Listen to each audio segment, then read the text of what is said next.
आदरणीय अरविंद जी, आदरणीय कपिल सिब्बल साहब, आदरणीय दिग्विजय सिंह जी, डेरेक ओब्रायन साहब, संजय शर्मा जी, साकेत गोखले जी, संजय रावत जी, सबसे पहले तो मैं इस किताब के लिए आपको दिल से बधाई देना चाहता हूं कि आपकी बहादुरी की बातें लोगों तक पहुंचेंगी इसके माध्यम से। लेकिन इससे ज्यादा बड़ी बात यह है कि जेल आप गए, पहले व्यक्ति हैं जिसको 100 दिन में लोअर कोर्ट से जमानत मिली।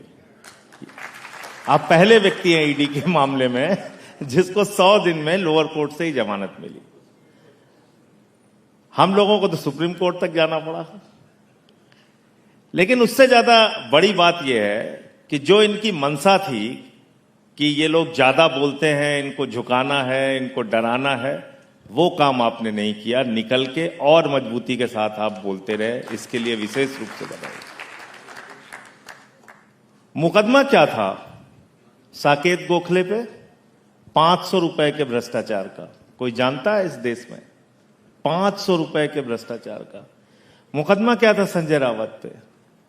मुकदमा यह था कि इन्होंने अपने दोस्त से बैंक के खाते में लोन लिया और उसी पैसे को वापस किया।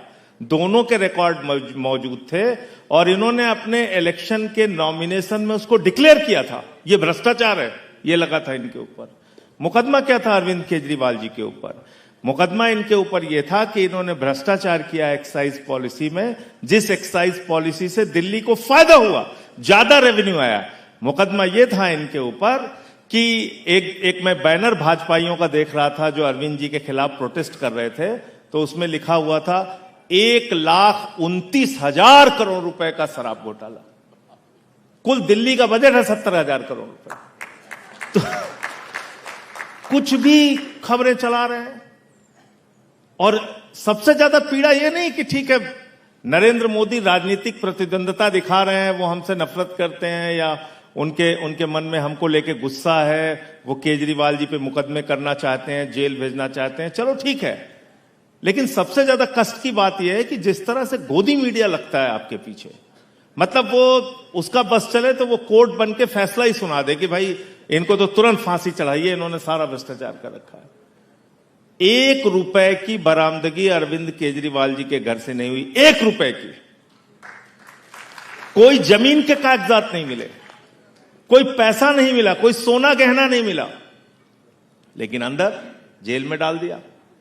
मेरे ऊपर, मेरे खिलाफ कोई कुछ नहीं मिला इनको। 1 रुपए की बरामदगी नहीं हुई, कुछ नहीं हुआ। जेल 6 महीने जेल, 6 महीने आपको जेल में रखा है। मुझसे पूछताछ क्या करते थे? बस खाली एक छोटी सी बात बता के अपनी बात खत्म करूंगा। मुझसे ईडी के अधिकारी ने कहा कि ये राधिका सिंह कौन है? हमने कहा क्यों, क्या हुआ? कहने लगे नहीं आप बताइए राधिका सिंह कौन है। हमने कहा आप बताइए, क्यों पूछ रहे हैं ये? कहने लगे उन्होंने 1.5 लाख रुपए आपके खाते में दिया है।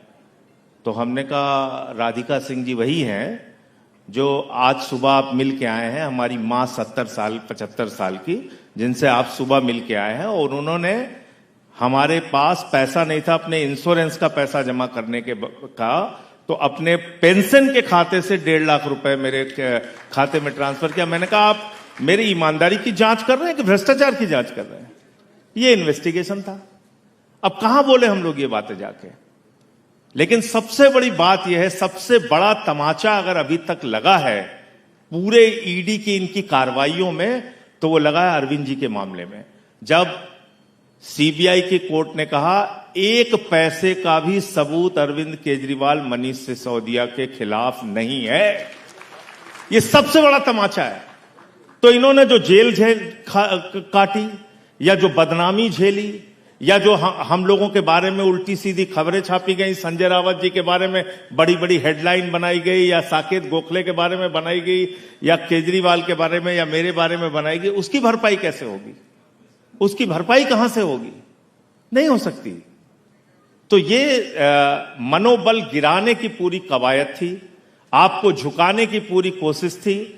लेकिन मैं फिर बधाई देना चाहता हूं इस बात के लिए कि हम झुके नहीं, और जब तक जीवित हैं झुकेंगे नहीं। चाहे जितना अत्याचार आपको करना है कीजिए, उससे कोई फर्क नहीं पड़ता। जय हिंद।